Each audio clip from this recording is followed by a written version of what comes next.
ನನ್ನ ಎಲ್ಲ ಆತ್ಮೀಯ ವಿದ್ಯಾರ್ಥಿ ಮಿತ್ರರೇ, ನೋಡಿ ಇಲ್ಲಿ ತನಕ ನಾನು 3 ಯೂನಿಟ್ದು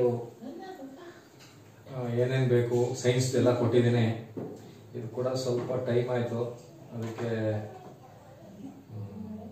ವಿಷಾದ ವ್ಯಕ್ತಪಡಿಸ್ತೀನಿ. ಪಾಪ ನಿಮಗೆ ಎಲ್ಲ ಕೊಡ್ತೀನಿ ಅಂದ್ಬಿಟ್ಟು ಇದು ಸ್ವಲ್ಪ ಲೇಟ್ ಆಗಿದೆ. ಆದರೆ ಏನು ತೊಂದರೆ ಇಲ್ಲ, ನನ್ನ ವಿಡಿಯೋ ಒಂದು ವೇವ್ ಮೋಷನ್ 2 ಅಥವಾ 3 ವಿಡಿಯೋ ಆಗ್ಬೋದು, ಕಮ್ಮಿ, ಒಂದು 20 ಮಿನಿಟ್ಸು. ತುಂಬ ಇಂಪಾರ್ಟೆಂಟ್ ಅಷ್ಟೇ, ಏನೇನು ಇಂಪಾರ್ಟೆಂಟ್ ಬೇಕು ಅಷ್ಟೇ ಮಾಡಿರ್ತೀನಿ. ಅದು ಓದ್ಕೋಬೋದು ನೀವು, ಆಯಿತಾ? ನೋಡಿ, ವೇವ್ ಮೋಷನ್ ಇದರಲ್ಲಿ 8 ನಂಬರ್ಗೆ ಬರುತ್ತೆ, ಸರಿನಾ? ನೋಡಿ, 8 ನಂಬರ್ಗೆ first what is oscillatory motion ಅಂತ ಗೊತ್ತಾಗಬೇಕು ನಿಮಗೆ. ಆಸಿಲೇಟರಿ ಮೋಷನ್ ನೋಡಿ, ಆಸಿಲೇಟರಿ ಮೋಷನ್ ಅಂತಂದ್ರೆ ಟು ಅಂಡ್ ಫ್ರೋ ಮೋಷನ್. ನೀವು ಪೆಂಡುಲಮ್ ಕ್ಲಾಕ್ ನೋಡಿರ್ಬೋದು, ಈ ತರ ಟು ಅಂಡ್ ಫ್ರೋ ಮೋಷನ್ ಐತಲ್ಲ, ಅದಕ್ಕೆ ಆಸಿಲೇಟರಿ ಮೋಷನ್. ನೋಡಿ, ಇದು ಹಿಂಗ್ ಬರುತ್ತೆ ಮತ್ತೆ ಹಿಂಗ್ ಹೋಗುತ್ತೆ. ನೋಡಿ, to and fro motion of a pendulum.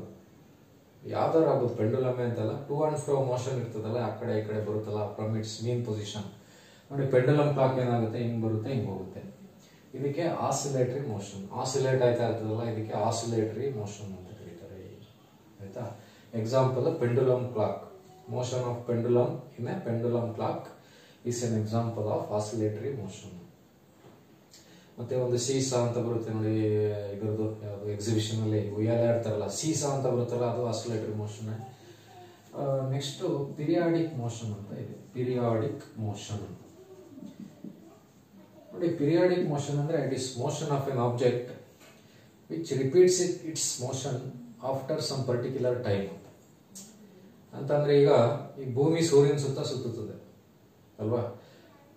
ಭೂಮಿ ಸೂರ್ಯನ ಸುತ್ತ ಸುತ್ತಕ್ಕೆ 1 ವರ್ಷ ಬೇಕು ಅಲ್ವಾ? 1 ವರ್ಷ ಆದ್ಮೇಲೆ ಪುನಃ ರಿಪೀಟ್ ಮಾಡ್ತದೆ.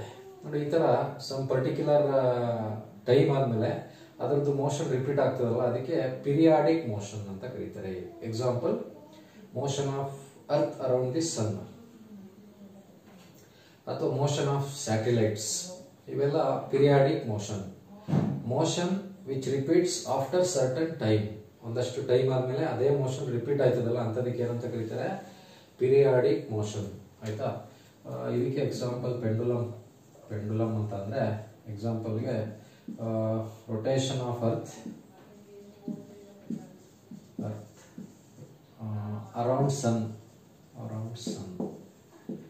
around sun is an example of periodic motion, ಆಯ್ತಾ? ಇಲ್ಲಿ ಒಂದಷ್ಟು ಟರ್ಮ್ಸ್ ಇದಾವೆ. ಟರ್ಮ್ಸ್ ಏನು ಅಂತ ಗೊತ್ತಿರ್ಬೇಕು ನಿಮಗೆ. ಮೊದಲನೇದು ಏನಪ್ಪಾ ಅಂತಂದ್ರೆ ಪಿರಿಯಡ್ ಅಂದ್ರೆ ಏನು, ನೆಕ್ಸ್ಟು ಫ್ರೀಕ್ವೆನ್ಸಿ ಅಂದ್ರೆ ಏನು, ಫ್ರೀಕ್ವೆನ್ಸಿ, ಆಮೇಲೆ ಡಿಸ್ಪ್ಲೇಸ್ಮೆಂಟ್ ಅಂದ್ರೆ ಏನು,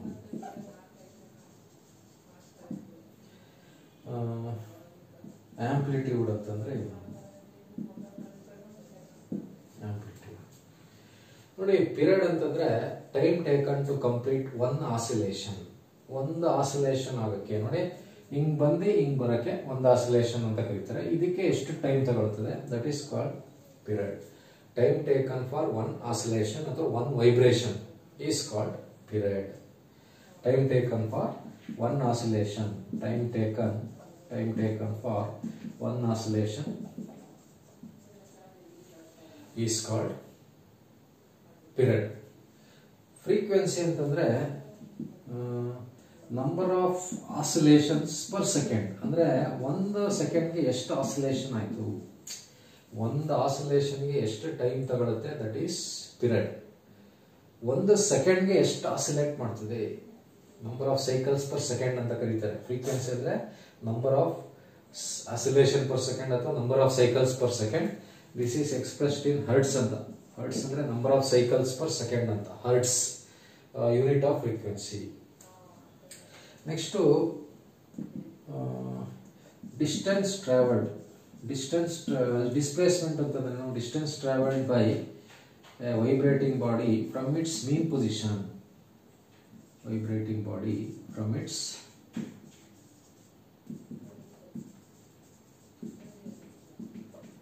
ನೋಡಿ ಮೀನ್ ಪೊಸಿಷನ್ ಇಂದ ಎಷ್ಟು ಡಿಸ್ಟೆನ್ಸ್ ಟ್ರಾವೆಲ್ ಆಯ್ತು. ಡಿಸ್ಪ್ಲೇಸ್ಮೆಂಟ್ ಅಂತಂದ್ರೆ distance travelled by vibrating body from its mean position ಅಂತ, ಆಯ್ತಾ? ಆಂಪ್ಲಿಟ್ಯೂಡ್ ಅಂತಂದ್ರೆ ಮ್ಯಾಕ್ಸಿಮಮ್ ಡಿಸ್ಪ್ಲೇಸ್ಮೆಂಟ್ಗೆ ಆಂಪ್ಲಿಟ್ಯೂಡ್ ಅಂತ ಕರೀತಾರೆ. Maximum displacement of a vibrating body. ನೋಡಿ, ಮ್ಯಾಕ್ಸಿಮಮ್ ಡಿಸ್ಪ್ಲೇಸ್ಮೆಂಟ್ ಅಂತ ಬಂದ್ರೆ ಆಂಪ್ಲಿಟ್ಯೂಡ್ ನೆನ್ಪಿಟ್ಕೊಳ್ಳಿ. ಮ್ಯಾಕ್ಸಿಮಮ್ ಡಿಸ್ಪ್ಲೇಸ್ಮೆಂಟ್ ಅಂದ್ರೆ ಆಂಪ್ಲಿಟ್ಯೂಡ್. ಡಿಸ್ಪ್ಲೇಸ್ಮೆಂಟ್ ಅಂದ್ರೆ ಡಿಸ್ಟೆನ್ಸ್ ಟ್ರಾವೆಲ್ಡ್. ವೈಬ್ರೇಟಿಂಗ್ ಬಾಡಿ ಎಷ್ಟು ಡಿಸ್ಟೆನ್ಸ್ ಟ್ರಾವೆಲ್ ಆಯಿತು from mean position, distance horizontal distance ಎಷ್ಟು ಮೂವ್ ಆಯಿತು, ಅದಕ್ಕೆ ಡಿಸ್ಪ್ಲೇಸ್ಮೆಂಟ್. ಮ್ಯಾಕ್ಸಿಮಮ್ ಡಿಸ್ಪ್ಲೇಸ್ಮೆಂಟ್ ಎಷ್ಟಾಗುತ್ತೆ ಅದಕ್ಕೆ ಆಂಪ್ಲಿಟ್ಯೂಡ್. ನೆನ್ಪಿಟ್ಕೊಳ್ಳಿ, ಆಂಪ್ಲಿಟ್ಯೂಡ್ ಅಂದ್ರೆ ಮ್ಯಾಕ್ಸಿಮಮ್ ಡಿಸ್ಪ್ಲೇಸ್ಮೆಂಟ್ ಅಂತ. ಫ್ರೀಕ್ವೆನ್ಸಿ ಅಂತಂದ್ರೆ number of oscillations per second. Period ಅಂತಂದ್ರೆ time taken for one oscillation. ಇದು ಒಂದು ಸೆಕೆಂಡ್ಗೆ ಎಷ್ಟು ಆಸಿಲೇಷನ್ ಆಯ್ತದೆ ದಟ್ ಈಸ್ ಫ್ರೀಕ್ವೆನ್ಸಿ. ಒಂದು ಆಸಿಲೇಷನ್ಗೆ ಎಷ್ಟು ಟೈಮ್ ಬೇಕು ದಟ್ ಈಸ್ ಪೀರಿಯಡ್. ನೆನ್ಪಿರ್ಲಿ.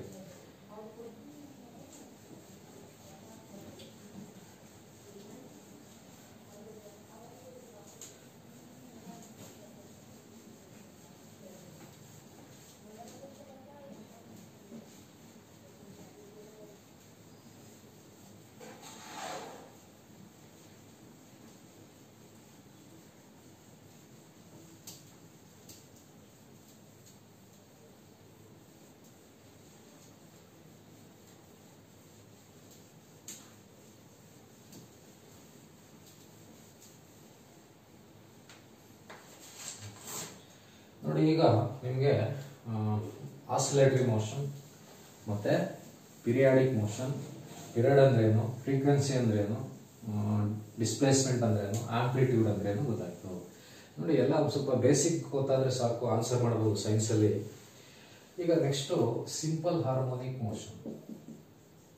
ನೋಡಿ, ಸಿಂಪಲ್ ಹಾರ್ಮೋನಿಕ್ ಮೋಷನ್ ಅಂದ್ರೆ ಏನು ಬೇರೆ ಏನೂ ಇಲ್ಲ. This is nothing but to and fro motion. Same ಈ ಪೆಂಡುಲಮ್ ಇತ್ತಲ್ಲ ಅದೇ ತರನೇ to and fro motion of a vibrating body. To and fro motion of a vibrating body. But ಒಂದು ಕಂಡೀಷನ್ ಇದೆ. ಏನಪ್ಪ ಕಂಡೀಷನ್ ಅಂತಂದ್ರೆ ಸಚ್ ದಟ್, ಇದೊಂದು ನೆನ್ಪಿಟ್ಕೋಬೇಕು, vibrating body in a straight line such that its acceleration is proportional to displacement. Acceleration is proportional to displacement. ಇದೊಂದು condition ನೆನ್ಪಿಟ್ಕೋಬೇಕು, proportional to displacement. ಈ condition ಏನಾರ ಇತ್ತು ಅಂತಂದ್ರೆ it is called simple harmonic motion ಅಂತ. To and fro motion of a vibrating body in a straight line such that its acceleration is directly proportional to displacement. ಈ condition ಇದ್ರೆ ಅದಕ್ಕೆ simple harmonic motion ಅಂತ ಕರೀತಾರೆ. ಅಂದ್ರೆ uniform acceleration ಡಿಸ್ಪ್ಲೇಸ್ಮೆಂಟ್ಗೆ uniform ಇರಬೇಕು. ಅಂದ್ರೆ ಒಂದೇ ತರ ಮೂವ್ ಆಗಬೇಕು ಅಂತ ಅಷ್ಟೇ, ಇನ್ನೇನು ಇಲ್ಲ. ಒಂದೇ ತರ ಮೂವ್ ಆಯ್ತಾ ಇದೆ ಅಂತಂದ್ರೆ ಯಾವುದೇ ವೇರಿಯೇಷನ್ ಇಲ್ಲದೆ. ಈಗ ಸ್ಪೀಡ್ ಒಂದಿಷ್ಟು ಸ್ವಲ್ಪ ಫಸ್ಟ್ ಒಂದು 10 ಸೆಕೆಂಡ್ಗೆ ಒಂದು ಸ್ಪೀಡು, ಇನ್ನು 10 ಸೆಕೆಂಡ್ಗೆ ಆ ಥರ ಇರಲ್ಲ. ಫಸ್ಟ್ 10 ಸೆಕೆಂಡ್ಗೆ ಯಾವ ಸ್ಪೀಡ್ ಇರ್ತದೋ ನೆಕ್ಸ್ಟ್ 10 ಸೆಕೆಂಡ್ಗೆ ಅದೇ ಥರ ಇರ್ತದೆ. ಅದೇ ಸ್ಪೀಡಲ್ಲಿ ಹೋಗ್ತಾ ಇದ್ರೆ ಅದಕ್ಕೆ acceleration is proportional to displacement ಅಂತ. ಈ ಕಂಡೀಷನ್ ಸ್ಯಾಟಿಸ್ಫೈ ಆದರೆ ಟು ಅಂಡ್ ಫ್ರೋ ಮೋಷನ್ ಇದ್ದಾಗ ಆ ಮೋಷನ್ ಏನಂತ ಕರೀತಾರೆ, ಸಿಂಪಲ್ ಹಾರ್ಮೋನಿಕ್ ಮೋಷನ್ ಅಂತ ಕರೀತಾರೆ. ಸರಿನಾ? ನೋಡಿ, ಸಿಂಪಲ್ ಹಾರ್ಮೋನಿಕ್ ಮೋಷನ್ ಅಲ್ಲಿ ಇಂಪಾರ್ಟೆಂಟ್ ಆಗಿ ನೀವು ಒಂದು 3 ಈಕ್ವೇಶನ್ ಬರುತ್ತೆ. ಆ ಈಕ್ವೇಶನ್ ನೆನ್ಪಿಟ್ಕೋಬೇಕು. ಏನಪ್ಪ ಅದು ಈಕ್ವೇಶನ್ ಅಂತಂದ್ರೆ, ಒಂದು ಡಿಸ್ಪ್ಲೇಸ್ಮೆಂಟ್. ಇದು ಸಿಂಪಲ್ ಹಾರ್ಮೋನಿಕ್ ಮೋಷನ್ ಅಲ್ಲಿ 3 ಈಕ್ವೇಶನ್ ಬರ್ತವೆ, ನೆನ್ಪಿಟ್ಕೊಳ್ಳಿ. ಡಿಸ್ಪ್ಲೇಸ್ಮೆಂಟ್ ಅಂದ್ರೆ y is equal to r into sine omega T ಅಂತ. ಒಮೆಗಾ ಅಂತಂದ್ರೆ ಸ್ಪೀಡ್, ಸರ್ಕ್ಯುಲರ್ ಸ್ಪೀಡ್ ಅಂತ. ಒಮೆಗಾ ಅಂದ್ರೆ, ಟಿ ಅಂದ್ರೆ ಟೈಮ್, ಆರ್ ಅಂದ್ರೆ ರೇಡಿಯಸ್, ವೈ ಅಂದ್ರೆ ಡಿಸ್ಪ್ಲೇಸ್ಮೆಂಟ್. ಆಮೇಲೆ ವೆಲಾಸಿಟಿ ಒಂದಿದೆ. Velocity v is equal to omega square root of r square minus y square. ಇನ್ನೊಂದು ಆಕ್ಸಿಲರೇಷನ್ ಒಂದಿದೆ. Acceleration is proportional to minus omega square y. ನೋಡಿ, ಈ 3 ಈಕ್ವೇಶನ್ ನೆನ್ಪಿಟ್ಕೊಳ್ಳಿ. For a simple harmonic motion there are 3 equations. One is displacement ಅಂದ್ರೆ y is equal to r sin omega t. r ಅಂದ್ರೆ radius, t ಅಂದ್ರೆ time, omega ಅಂದ್ರೆ circular velocity. ಆಯ್ತಾ?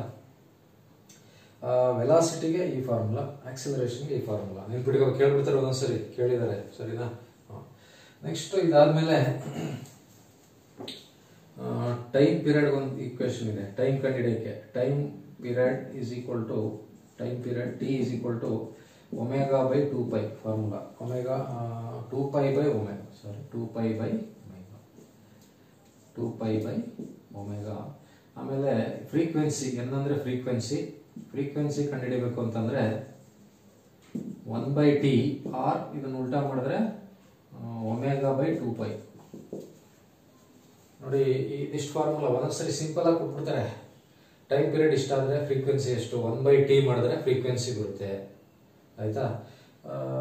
ಅಥವಾ ಈ ಸರ್ಕ್ಯುಲರ್ ಸ್ಪೀಡ್ ಕೊಟ್ಬಿಟ್ಟಿರ್ತಾರೆ, circular speed radian per second ಅಂತ ಕೊಟ್ಬಿಟ್ಟು what is the time period ಅಂದಾಗ 2π ಬೈ ಒಮೆಗಾ ಅಂತ ಹಾಕೋಬೇಕು, ಆಯ್ತಾ?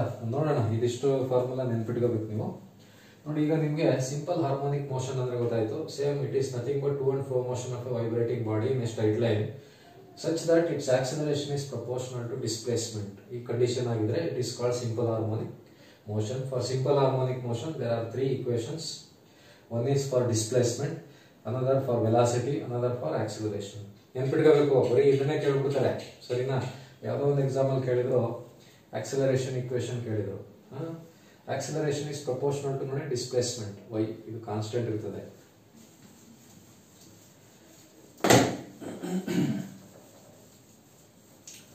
ನೋಡಿ, ಈಗ ನಿಮಗೆ ಈ ಮೋಷನ್ ಬಗ್ಗೆ ಸ್ವಲ್ಪ ಇಂಟ್ರೊಡಕ್ಷನ್ ಸಿಕ್ತು.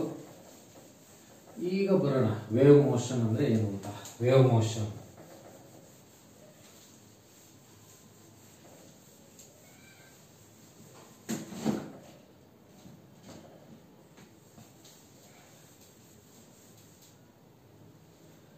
ನೋಡಿ, ನೆಕ್ಸ್ಟ್ ಈಗ ವೇವ್ ಮೋಷನ್ ಬರೋಣ. ನೋಡಿ, ವೇವ್ ಅಂತಂದ್ರೆ ಏನು? ಆಕ್ಚುಲಿ ವೇವ್ ಅಂತಂದ್ರೆ ನೀವು ನೋಡಿದಿರ, ನೀವು ಸಮುದ್ರದ ಅಲೆಗಳು, ಅಥವಾ ನೀವು ಒಂದು ಹಗ್ಗನ ಹಿಂಗಿಂಗ್ ಮಾಡಿದಾಗ ವೇವ್ ತರ ಬರುತ್ತೆ ನೋಡಿ, ಈ ತರ ಫಾರ್ಮೇಶನ್ ಆಗುತ್ತೆ. ಹಗ್ಗನ ಹಿಂಗಿಂಗ್ ಮಾಡಿದಾಗ, ಹಗ್ಗ ಇಟ್ಕೊಂಡು ಹಿಂಗ್ ಮಾಡಿದ್ರೆ ನೋಡಿ ಈ ತರ ವೇವ್ ಬರುತ್ತೆ ಅಲ್ವಾ? ಸಮುದ್ರದ ಅಲೆಗಳು ಹಿಂಗೆ ಇರ್ತವೆ. ಈ ಏನಕ್ಕೆ ಹಿಂಗೆ ಬರ್ತದೆ ನೋಡಿ, ಹಗ್ಗ ಸುಮ್ಮನೆ ಹಂಗೆ ಇದ್ರೆ ಏನೂ ಇಲ್ಲ, ಡಿಸ್ಟರ್ಬ್ ಮಾಡಿದ್ರೆ ಹಗ್ಗನ ನೋಡಿ ಈ ತರ ಡಿಸ್ಟರ್ಬ್ ಮಾಡಿದಾಗ ಅದೊಂದು ವೇವ್ ಫಾರ್ಮೇಶನ್ ಆಗುತ್ತೆ. ಇದು ಅಷ್ಟೇ, ಏನೋ ಪ್ರೆಷರ್ ಡಿಫ್ರೆನ್ಸ್ ಆಗ್ಬಿಟ್ರೆ ಇದು ಸಮುದ್ರದಲ್ಲಿ ಅಲೆಗಳು ಬರ್ತವೆ. ಈಗ ನೀವು ಒಂದು ಇದಕ್ಕೆ ಒಂದು ನೀರಿರ್ತದೆ, ಒಂದು ಪಾಂಡ್ಗೆ ಸುಮ್ಮನೆ ಒಂದು ಕಲ್ಲು ಹಾಕಿ ಅಲ್ಲೂ ವೇವ್ ಫಾರ್ಮೇಶನ್ ಆಯ್ತದೆ. ಅಂದ್ರೆ ವೇವ್ ಅಂತಂದ್ರೆ it is nothing but disturbance, transmission of disturbance in a medium. ಒಂದು ಮೀಡಿಯಂ ಅಲ್ಲಿ ಟ್ರಾನ್ಸ್ಮಿಷನ್ ಆಫ್ ಡಿಸ್ಟರ್ಬೆನ್ಸ್ ಇದೆಯಲ್ಲ, ಅದಕ್ಕೆ ವೇವ್ ಮೋಷನ್ ಅಂತ ಕರೀತಾರೆ.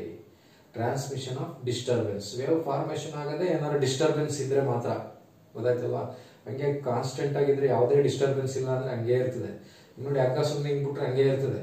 ಹಗ್ಗನ ನಾವು ಹಿಂಗಂತೀವಿ ನೋಡಿ, ಅದೇ ಡಿಸ್ಟರ್ಬೆನ್ಸ್. ಹಿಂಗಂದಾಗ ಏನಾಯ್ತು? ವೇವ್ ಫಾರ್ಮೇಶನ್ ಆಯ್ತು. ಈ ಸಮುದ್ರದಲ್ಲೂ ಅಷ್ಟೇ, ಅಲ್ಲಿ ಏರ್ ಪ್ರೆಷರ್ಗಳೆಲ್ಲ ವೇರಿಯೇಷನ್ ಆಗ್ಬಿಡ್ತವೆ.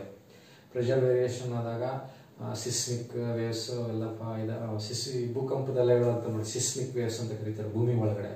ನೋಡಿ, ಅದು ಅಷ್ಟೇ, ಅಲ್ಲಿ ಒಳಗಡೆ ಏನಾದ್ರು ಇಂಬ್ಯಾಲೆನ್ಸ್ ಆದಾಗ ಅಲ್ಲಿ ಭೂಕಂಪ ಆಗ್ಬಿಡ್ತದೆ, ಸಿಸ್ಮಿಕ್ ವೇವ್ಸ್ ಫಾರ್ಮೇಶನ್ ಆಯ್ತದೆ. ನೋಡಿ, ಇವೆಲ್ಲ ಆಗೋದು ಏನಕ್ಕಪ್ಪ ಅಂತಂದ್ರೆ ಬಿಕಾಸ್ ಆಫ್ ಡಿಸ್ಟರ್ಬೆನ್ಸ್. ಆ ಡಿಸ್ಟರ್ಬೆನ್ಸ್ ಟ್ರಾನ್ಸ್ಫರ್ ಆಯ್ತದೆ ನೋಡಿ, ಟ್ರಾನ್ಸ್ಮಿಷನ್ ಆಫ್ ಡಿಸ್ಟರ್ಬೆನ್ಸ್. ಸಿಂಪಲ್ ಆಗಿ ಹೇಳ್ಬೇಕಂತಂದ್ರೆ it is nothing but transmission of disturbance in a medium ಅಂತ ಹೇಳ್ಬೋದು, ಅಥವಾ ಈ ವಿತೌಟ್ ಮೀಡಿಯಂ ಇರ್ತದೆ. ಟ್ರಾನ್ಸ್ಮಿಷನ್ ಆಫ್ ಡಿಸ್ಟರ್ಬೆನ್ಸ್ ಇರ್ತದಲ್ಲ, ಅದಕ್ಕೆ ವೇವ್ ಮೋಷನ್ ಅಂತ ಕರೀತಾರೆ, ಸರಿನಾ? ನೋಡಿ, ವೇವ್ ಮೋಷನ್ ಅಲ್ಲಿ ಕ್ಲಾಸಿಫಿಕೇಶನ್ ಅಲ್ಲಿ next classification of wave motion ಬರೋಣ. ಕ್ಲಾಸಿಫಿಕೇಶನ್ ಅಲ್ಲಿ ಇಂಪಾರ್ಟೆಂಟ್ ಆಗಿ ಎರಡು on the basis of 2 factors ಮಾಡ್ತಾರೆ. ಫಸ್ಟ್ ಒನ್ ಏನಪ್ಪಾ ಅಂತಂದ್ರೆ based on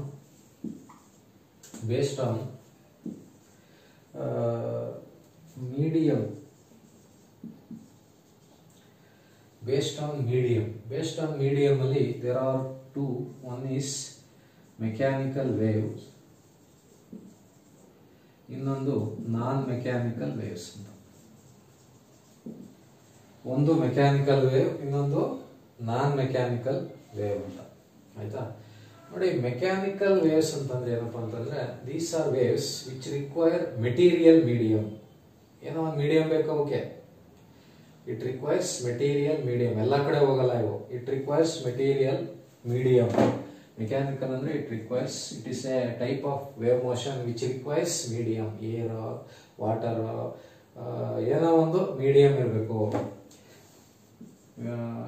wave motion which requires medium is called mechanical wave. ನೋಡಿ ಮೆಕ್ಯಾನಿಕಲ್ ವೇವ್ಗೆ ಎಕ್ಸಾಂಪಲ್ ಸೌಂಡ್.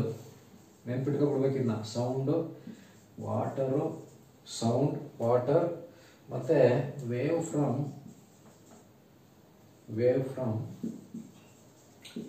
ಈ ಸ್ಟ್ರೆಚ್ಡ್ ಸ್ಪ್ರಿಂಗ್. ನೋಡಿ ಇವು ಮೂರು ತುಂಬಾ ಇಂಪಾರ್ಟೆಂಟ್ ಎಕ್ಸಾಂಪಲ್ ಮೆಕ್ಯಾನಿಕಲ್ಗೆ. ಒಂದು ಸೌಂಡ್, ವಾಟರ್ ಮತ್ತೆ wave from stretched spring. Non mechanical waves ಅಂತಂದ್ರೆ these are waves which do not require material medium. Do not require medium ಅಂತಂದ್ರೆ ಎಲೆಕ್ಟ್ರೋಮ್ಯಾಗ್ನೆಟಿಕ್ ವೇವ್ಸ್ ಎಲ್ಲ ಬರ್ತವೆ ಎಕ್ಸೆಪ್ಟ್ ಅದೊಂದು ಯಾವುದು ಸೌಂಡ್ ಬಿಟ್ಟು.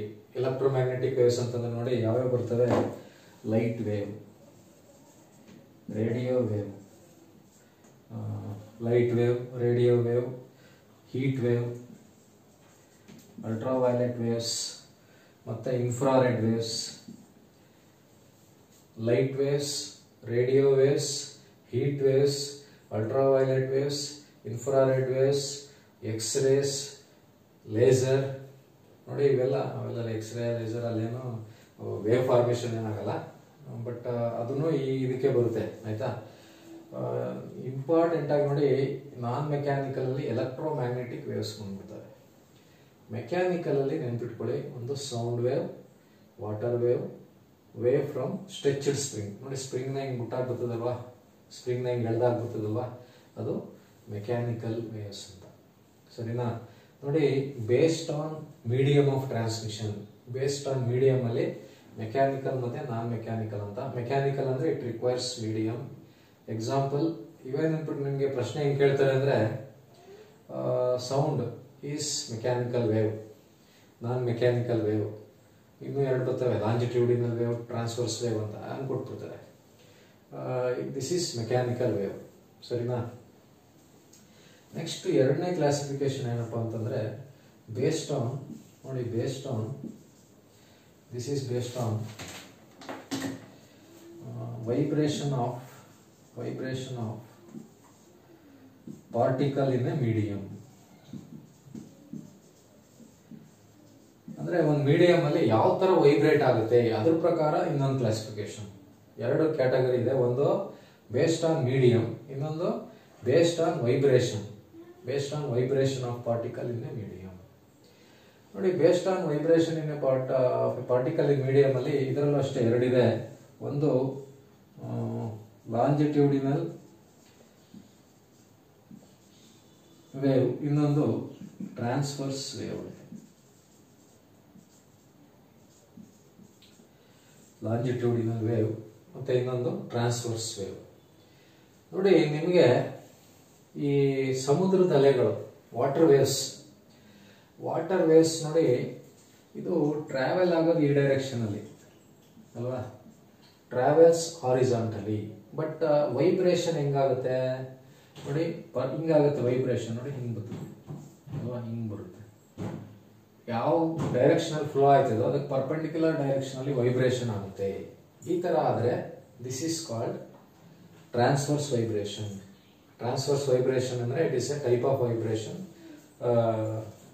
in which the direction of vibration is perpendicular to the flow of that wave ಯಾವ direction ಅಲ್ಲಿ flow ಆಯ್ತಾ ಇರ್ತದೋ ಅದಕ್ಕೆ ಪರ್ಪೆಂಡಿಕ್ಯುಲರ್ ಡೈರೆಕ್ಷನ್ ಅಲ್ಲಿ ನೋಡಿ ಈ ತರ ಬರುತ್ತೆ. ಇದಕ್ಕೆ ಟ್ರಾನ್ಸ್ವರ್ಸ್ ವೇವ್ ಅಂತ ಕರೀತಾರೆ. ಇದೆ ಡಯಾಗ್ರಾಮ್ ಟ್ರಾನ್ಸ್ವರ್ಸ್ ವೇವ್ಗೆ. ಸರಿನಾ? ಇದರಲ್ಲಿ ಇನ್ನೊಂದು ಇಂಪಾರ್ಟೆಂಟ್ ಏನಪ್ಪಾ ಅಂತಂದ್ರೆ, ಟ್ರಾನ್ಸ್ವರ್ಸ್ ವೇವ್ ಅಲ್ಲಿ ಈ ಅಪ್ಪರ್ ಪಾರ್ಟ್ ಇರ್ತದಲ್ಲ, ಕ್ರೆಸ್ಟ್ ಅಂತ ಕರೀತಾರೆ. ಲೋವರ್ ಪಾರ್ಟ್ಗೆ ಟ್ರಫ್, TROUGH. ಕ್ರೆಸ್ಟ್ ಮತ್ತೆ ಟ್ರಫ್ಸ್ ಅಂತ ಬರೋದು ಟ್ರಾನ್ಸ್ವರ್ಸ್ ವೇವ್ಗೆ. ಅರ್ಥ ಮಾಡ್ಕೊಳ್ಳಿ. ಇದಕ್ಕೆ ಬೆಸ್ಟ್ ಎಕ್ಸಾಂಪಲ್ ವಾಟರ್ ವೇವ್ ಆಯ್ತಾ. Next longitudinal wave.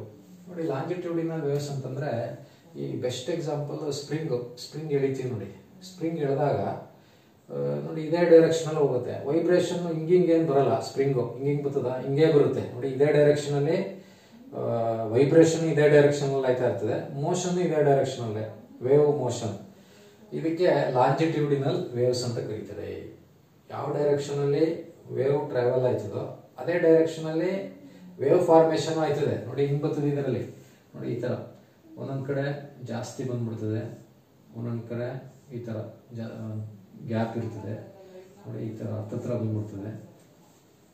ನಾವು ಯಾವ ಡೈರೆಕ್ಷನ್ ಅಲ್ಲಿ ವೇವ್ ಫಾರ್ಮೇಶನ್ ಆಯ್ತಾಯ್ತು ಅದೇ ಡೈರೆಕ್ಷನ್ ಅಲ್ಲಿ ವೇವ್ ಮೋಷನ್ ಇದ್ರೆ ಅದಕ್ಕೆ ಲಾಂಜಿಟ್ಯೂಡಿನಲ್. ಎಕ್ಸಾಂಪಲ್ ಸ್ಟ್ರೆಚ್ಡ್ ಸ್ಪ್ರಿಂಗ್ ಇದೆಯಲ್ಲ, ಸ್ಟ್ರೆಚ್ಡ್ ಸ್ಪ್ರಿಂಗ್ ನ ಸ್ಟ್ರೆಚ್ ಮಾಡ್ತೀವಲ್ವಾ, that is an example of longitudinal vibration. ಇದರಲ್ಲಿ ಏನಿರ್ತದೆ ಅಂತಂದ್ರೆ ಈ ತರ ಹತ್ತತ್ರ ಬಂದ್ರೆ ಇದಕ್ಕೆ ಕಂಪ್ರೆಷನ್ ಅಂತ ಕರೀತಾರೆ. ಕಂಪ್ರೆಷನ್ ಇಂಪಾರ್ಟೆಂಟ್ ಇವು. ಕಂಪ್ರೆಷನ್ ದೂರ ದೂರ ಗ್ಯಾಪ್ ಇರ್ತದಲ್ಲ ಇದಕ್ಕೆ ರೇರ್ ಫ್ಯಾಕ್ಷನ್ ಅಂತ ಕರೀತಾರೆ. ರೇರ್ ಫ್ಯಾಕ್ಷನ್ ನೋಡಿ. ಕಂಪ್ರೆಷನ್ ಮತ್ತೆ ರೇರ್ ಫ್ಯಾಕ್ಷನ್ ತುಂಬಾ ಇಂಪಾರ್ಟೆಂಟ್ ಇದು ನೋಡಿ. ಇದಿಷ್ಟು ಕ್ಲಾಸಿಫಿಕೇಶನ್ ಆಫ್ ವೇವ್ಸ್ ನೋಡಿ. Waves are classified according to two major categories. One is based on medium. Based on medium ಅಲ್ಲಿ ಟೂ ಇದೆ. ಒನ್ ಈಸ್ ಮೆಕ್ಯಾನಿಕಲ್, ಇನ್ನೊಂದು ನಾನ್ ಮೆಕ್ಯಾನಿಕಲ್. ಮೆಕ್ಯಾನಿಕಲ್ ಅಂತಂದ್ರೆ it requires medium. Example sound water wave from stretched spring. Non mechanical ಅಂದ್ರೆ it do not require medium, ಅಂದ್ರೆ ಎಲ್ಲಿ ಬೇಕಾದ್ರೂ ಹೋಗುತ್ತೆ ಅಂತ. Example light, radio, heat, ultraviolet, infrared. IR ಅಂದ್ರೆ ಇನ್ಫ್ರಾರೆಡ್, UV ಅಂದ್ರೆ ಅಲ್ಟ್ರಾವೈಲೆಟ್ ರೇಸ್. ಬೇಸ್ಡ್ ಆನ್ ಇದು ಫಸ್ಟ್ ಕ್ಯಾಟಗರಿ ಆಯ್ತು. Next category based on vibration of particle in a medium. ಯಾವ ತರ ವೈಬ್ರೇಷನ್ ಆಗುತ್ತೆ, ಏನಾದ್ರೂ ಫ್ಲೋ ವೇವ್ ಯಾವ ಡೈರೆಕ್ಷನ್ ಅಲ್ಲಿ ಫ್ಲೋ ಆಯ್ತು ಅದು ಪರ್ಪೆಂಡಿಕ್ಯುಲರ್ ಡೈರೆಕ್ಷನ್ ಅಲ್ಲಿ ವೈಬ್ರೇಷನ್ ಆದ್ರೆ ಇದಕ್ಕೆ ಟ್ರಾನ್ಸ್ವರ್ಸ್ ವೇವ್ಸ್ ಅಂತ ಕರೀತಾರೆ. Example water wave. ಇದರಲ್ಲಿ ಏನಿರ್ತದೆ, ಒಂದು ಅಪ್ಪರ್ ಪಾರ್ಟ್ ಗೆ ಕ್ರೆಸ್ಟ್, ಲೋವರ್ ಪಾರ್ಟ್ ಗೆ ಟ್ರಫ್, TROUGH ಅಂತ ಕರೀತಾರೆ. ಅದೇ ತರ ಇನ್ನೊಂದೇನಪ್ಪ ಅಂತಂದ್ರೆ ಲಾಂಜಿಟ್ಯೂಡಿನಲ್ ವೇವ್. ಲಾಂಜಿಟ್ಯೂಡಿನಲ್ ಅಂತಂದ್ರೆ ಸೇಮ್ ಡೈರೆಕ್ಷನ್ ನೋಡಿ. ಇದು ಟ್ರಾನ್ಸ್ವರ್ಸ್, ಕನ್ಫ್ಯೂಸ್ ಮಾಡ್ಕೊಬಿಡ್ಬೇಡಿ. ಇದು ಟ್ರಾನ್ಸ್ವರ್ಸ್ ವೇವ್, ಇದು ಲಾಂಜಿಟ್ಯೂಡಿನಲ್. ಲಾಂಜಿಟ್ಯೂಡಿನಲ್ ಅಂದ್ರೆ ಅಲಾಂಗ್ ದಿ ಸೇಮ್ ಡೈರೆಕ್ಷನ್ ಅಂತ, ಲೀನಿಯರ್ ಅಂತ ಒಂದೇ ಡೈರೆಕ್ಷನ್. ಟ್ರಾನ್ಸ್ವರ್ಸ್ ಅಂದ್ರೆ ಪರ್ಪೆಂಡಿಕ್ಯುಲರ್. ಅರ್ಥ ಆಯ್ತಾ? ಯಾವ ಡೈರೆಕ್ಷನ್ ಅಲ್ಲಿ ವೇವ್ ಮೋಷನ್ ಆಗ್ತಾ ಇದೆ ಅದಕ್ಕೆ ಪರ್ಪೆಂಡಿಕ್ಯುಲರ್ ಡೈರೆಕ್ಷನ್ ಅಲ್ಲಿ ವೈಬ್ರೇಟ್ ಆಗ್ತಾ ಇರ್ತದೆ, ಯಾವ್ದ್ರಲ್ಲಿ ಟ್ರಾನ್ಸ್ವರ್ಸ್. ಲಾಂಜಿಟ್ಯೂಡಿನಲ್ ಹಂಗಲ್ಲ, ಯಾವ ಡೈರೆಕ್ಷನ್ ವೇವ್ ಹೋಯ್ತಾ ಇರ್ತದೋ ಅದೇ ಡೈರೆಕ್ಷನ್ ಅಲ್ಲಿ ವೈಬ್ರೇಷನ್ ಆಯ್ತಾ ಇರ್ತದೆ. ಇದಕ್ಕೆ ಲಾಂಜಿಟ್ಯೂಡಿನಲ್ ಅಂತ ಕರೀತಾರೆ. ಸ್ಟ್ರೆಚ್ಡ್ ಸ್ಪ್ರಿಂಗ್, ಇದು ವಾಟರ್ ವೇವ್ಸ್ ಅಂತ ಹೇಳ್ಬೋದು ನೋಡಿ. ಇದಿಷ್ಟು ಕ್ಲಾಸಿಫಿಕೇಶನ್ ಆಫ್ ವೇವ್ಸ್ಗೆ ಸಂಬಂಧಪಟ್ಟಿದ್ದು ಆಯ್ತಾ.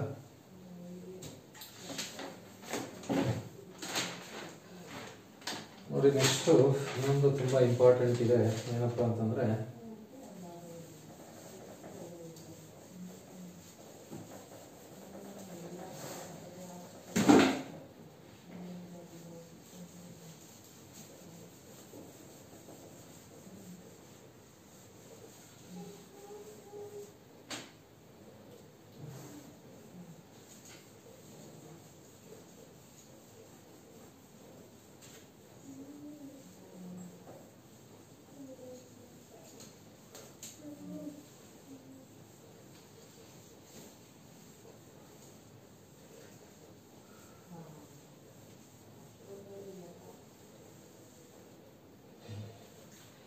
ನೋಡಿ ನೆಕ್ಸ್ಟ್ ಒಂದು ಈಕ್ವೇಶನ್ ಇದೆ. V is equal to n lambda.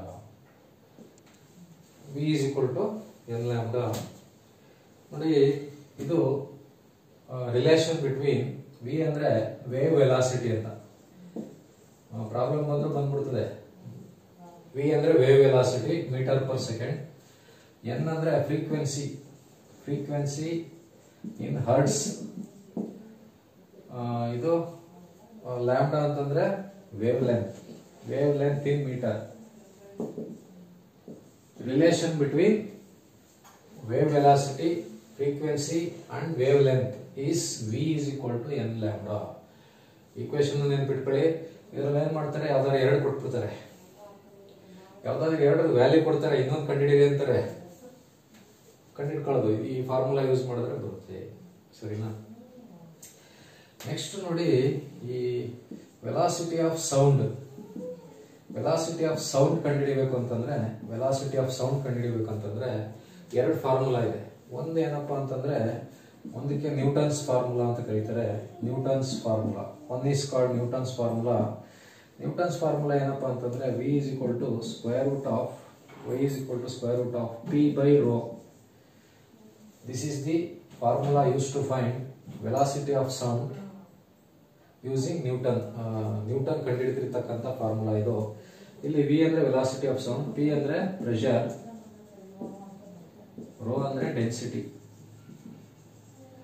ಆಯ್ತಾ? ಈ ಫಾರ್ಮುಲಾ ಪ್ರಕಾರ ವೆಲಾಸಿಟಿ ಆಫ್ ಸೌಂಡ್ ಒಂದು ವ್ಯಾಲ್ಯೂ ಇದೆ. ವೆಲಾಸಿಟಿ ಆಫ್ ಸೌಂಡ್ ಒಂದು ವ್ಯಾಲ್ಯೂ ಬಂದಿದೆ. ಇವೆಲ್ಲ ಅಸ್ಯೂಮ್ ಮಾಡ್ಕೊಂಡು ಏನೋ ಡಿರೈವ್ ಮಾಡಿದ್ದಾರೆ. ಅದು ವ್ಯಾಲ್ಯೂ ಬರೀತೀನಿ ನಾನು ಡೈರೆಕ್ಟ್ ಆಗಿ. ಮೋಸ್ಟ್ ಪ್ರಾಬಬ್ಲಿ 252 ಇರಬೇಕು. ಎಕ್ಸಾಕ್ಟ್ಲಿ ಹೇಳ್ತೀನಿ ಒಂದು ನಿಮಿಷ.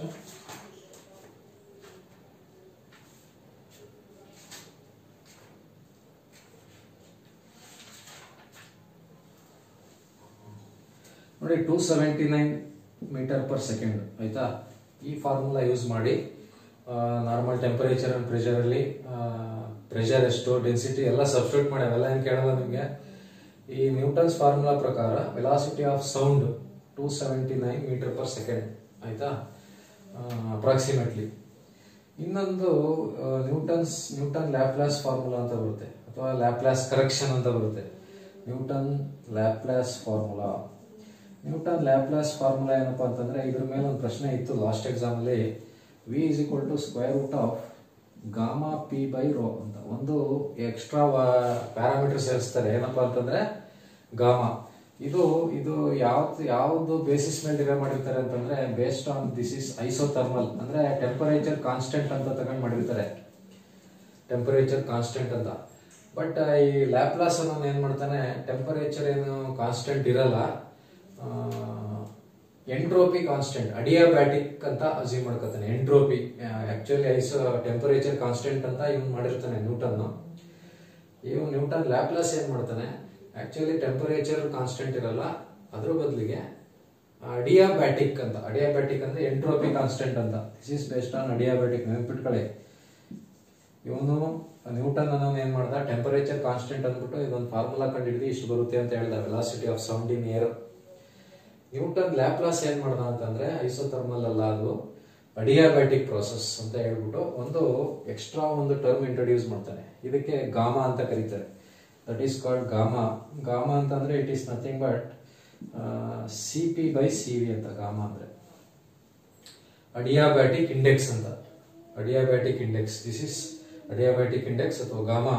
ಇದಕ್ಕೆ ಫಾರ್ಮುಲಾ ಏನು, CP by CV. ಈ ಪ್ರಶ್ನೆ ಲಾಸ್ಟ್ ಎಕ್ಸಾಮ್ ಅಲ್ಲಿ ಬಂದಿತ್ತು. ಗಾಮಾ ಅಂದ್ರೆ ಏನು ಅಂತ. ಈ ಇಕ್ವೇಶನ್ ಅಲ್ಲಿ ವಾಟ್ ಈಸ್ ಗಾಮಾ, 4 ಆಪ್ಷನ್ ಕೊಟ್ಬಿಟ್ಟಿದ್ರು. ಒಂದು CP - CV, CP + CV, CP by CV, CV by CP ಅಂತ. CP by CV ನೆನ್ಪಿಟ್ಕೊಳ್ಳಿ. ಇದು ಗಾಮಾ ವ್ಯಾಲ್ಯೂ ಬಂದು ಏರ್ಗೆ 1.4 ಇರ್ತದೆ. Value of gamma that is CP by CV is 1.4 for air.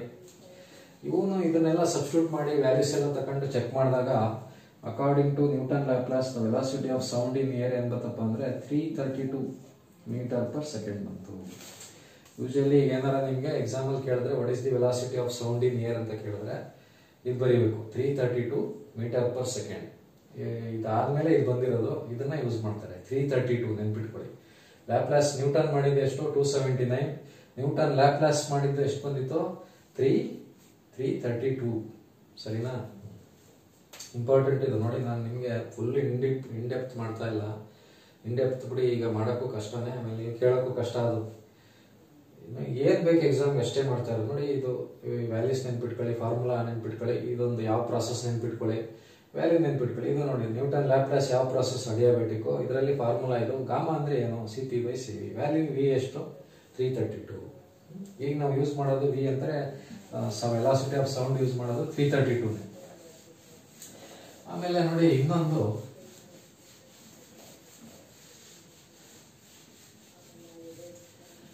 ಈ velocity of sound ಯಾವ್ದ್ರ ಮೇಲೆ ಡಿಪೆಂಡ್ ಆಗಿದೆ ಅಂತ, ಇದು ಇಂಪಾರ್ಟೆಂಟ್. ಇದ್ರ ಮೇಲೂ ಪ್ರಶ್ನೆ ಕೇಳಿದ್ರು. ಇದ್ರ ಮೇಲೂ ಒಂದು ಪ್ರಶ್ನೆ ಲಾಸ್ಟ್ ಎಕ್ಸಾಮ್ ಅಲ್ಲಿ ಇತ್ತು ನೋಡಿ. Factors on which factors on which velocity of sound depends. Velocity of sound depends. ನೋಡಿ, velocity of sound depends on 3 factors. One is pressure, second one temperature, third one humidity. ನೋಡಿ, pressure ಅಂತಂದ್ರೆ it is independent of pressure. ನೆನ್ಪಿಟ್ಕೊಳ್ಳಿ, ಪ್ರೆಷರ್ಗೂ ಸೌಂಡ್ಗೂ ಯಾವುದೇ ಸಂಬಂಧ ಇಲ್ಲ. ಇದೇ ಪ್ರಶ್ನೆ ಕೇಳಿದ್ರು. Variation of velocity of sound with respect to pressure ಅಂತ ಕೇಳ್ಬಿಟ್ಟು ಇಂಡಿಪೆಂಡೆಂಟ್, ಇಟ್ ಇನ್ಕ್ರೀಸಸ್ ಡಿಕ್ರೀಸಸ್ ಏನೋ ಕೇಳ್ತಾರೆ. ಪ್ರೆಷರ್ಗೆ ಏನು ಚೇಂಜ್ ಆಗಲ್ಲ, ನೋ ಚೇಂಜ್. ನೋ ಚೇಂಜ್ ಅಂತಂದ್ರೆ pressure is independent of velocity of sound. It is independent ಅಂತ ಅಂದ್ರೆ ವೆಲಾಸಿಟಿ ಆಫ್ ಸೌಂಡ್ಗೂ ಪ್ರೆಷರ್ಗೂ, ಪ್ರೆಷರ್ ಜಾಸ್ತಿ ಆದ್ರೂ ಏನು ಡಿಫ್ರೆನ್ಸ್ ಆಗಲ್ಲ, ಕಡಿಮೆ ಆದ್ರೂ ಡಿಫ್ರೆನ್ಸ್ ಆಗಲ್ಲ. ನೆಕ್ಸ್ಟ್ ಟೆಂಪರೇಚರ್ ಇನ್ಕ್ರೀಸ್ ಆದ್ರೆ, increasing temperature increases velocity of sound. Temperature ಜಾಸ್ತಿ ಆದ್ರೆ ವೆಲಾಸಿಟಿ ಆಫ್ ಸೌಂಡ್ ಇನ್ಕ್ರೀಸ್ ಆಯ್ತದೆ. ಆಯ್ತಾ? ಏನ್ ಟೆಂಪರೇಚರ್ ಅಂತಂದ್ರೆ ಹೇಳ್ಕೊಟ್ಟಿದ್ದೀನಿ ನಿಮಗೆ. Heat and properties of gas ಅಲ್ಲಿ measure of degree of hotness or coldness of a body. Next humidity ಅಂತಂದ್ರೆ ಏನು? Moisture present, water vapour present in air ಅಲ್ಲಿ ಎಷ್ಟು ವಾಟರ್ ವೇಪರ್ ಪ್ರೆಸೆಂಟ್ ಆಗಿದೆ ಅದಕ್ಕೆ ಹ್ಯೂಮಿಡಿಟಿ ಅಂತ ಕರೀತಾರೆ. ಹ್ಯೂಮಿಡಿಟಿ ಜಾಸ್ತಿ ಇದ್ರೂ ವೆಲಾಸಿಟಿ ಆಫ್ ಸೌಂಡ್ ಇನ್ಕ್ರೀಸ್ ಆಗುತ್ತೆ. increase in humidity increases velocity of sound. ನೋಡಿ, ಇದಿಷ್ಟು factors on which velocity of sound depends. ಸರಿನಾ? ನೋಡಿ, ಇಲ್ಲಿಗೆ ನಾನು ಇದ್ರದ್ದು ಯಾವುದು ವೇವ್ ಮೋಷನ್ದು ಅರ್ಧ ಮುಗ್ದಿದೆ ಈಗ. ಆಯ್ತಾ? ಇನ್ನು ಅರ್ಧ ಇನ್ನೊಂದು ವಿಡಿಯೋನಲ್ಲಿ ಇವತ್ತೇನೆ ನಿಮಗೆ ಸಿಗುತ್ತೆ, ಅದು ಸಿಗುತ್ತೆ, ಒಟ್ಟಿಗೆನೆ ಸಿಗುತ್ತೆ. ಸರಿನಾ? ನೋಡಿ, ಏನೇನು ಹೇಳ್ಕೊಟ್ಟೆ ನಿಮಗೆ. ಆಸಿಲೇಟರಿ ಮೋಷನ್ ಅಂದ್ರೆ ಏನು, ಆಮೇಲೆ ಪಿರಿಯಾಡಿಕ್ ಮೋಷನ್ ಅಂದ್ರೆ ಏನು, ಡೆಫಿನೇಷನ್ಗಳು, ಪಿರಿಯಡ್ ಅಂದ್ರೆ ಏನು, ಫ್ರೀಕ್ವೆನ್ಸಿ ಅಂದ್ರೆ ಏನು, ಡಿಸ್ಪ್ಲೇಸ್ಮೆಂಟ್ ಅಂದ್ರೆ ಏನು, ವೇವ್ ಲೆಂತ್ ಅಂದ್ರೆ, ಆಂಪ್ಲಿಟ್ಯೂಡ್ ಅಂದ್ರೆ ಏನು, ಆಮೇಲೆ ಸಿಂಪಲ್ ಹಾರ್ಮೋನಿಕ್ ಮೋಷನ್ ಅಂತಂದ್ರೆ ಏನು, ಸಿಂಪಲ್ ಹಾರ್ಮೋನಿಕ್ ಮೋಷನ್ 3 ಈಕ್ವೇಶನ್ ಏನು. ಆಯ್ತಾ? ಆಮೇಲೆ ಪಿರಿಯಡ್ಗೆ ಏನು ಫಾರ್ಮುಲಾ, ಫ್ರೀಕ್ವೆನ್ಸಿಗೆ ಏನು ಫಾರ್ಮುಲಾ, ಅವೆರಡಕ್ಕೂ ಏನು ರಿಲೇಷನ್ನು.